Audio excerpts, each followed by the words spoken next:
It is even organised by countries out side India. ఎందుకంటే ఇండియాలో young population is huge. మన youth, మన country, మన స్టేట్ పవర్, మన కంట్రీ పవర్, మన యూత్. ఓ కంట్రీని డిస్ట్రాయ్ చేయాలంటే ఏం చేయొచ్చు? వార్ చేయొచ్చు, టెర్రరిజం చేయొచ్చు. ఇంకో ఈజీ థింగ్ ఏంటంటే యూత్ని పాడలేపితే.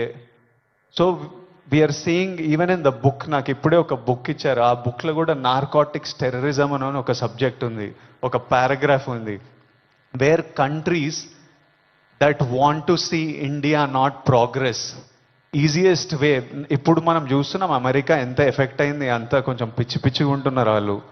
ఎందుకంటే easily you infiltrate drugs in to a system.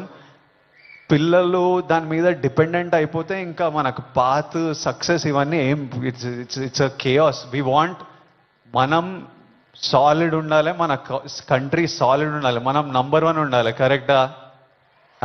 India number 1 ఉండాలంటే మనం వీటిని మన దేశం దగ్గర, మన ఫ్రెండ్స్ దగ్గర, మన ఫ్యామిలీ దగ్గర ఎక్కడ రానియకూడదు. This is a temporary high. Drugs ఎవడో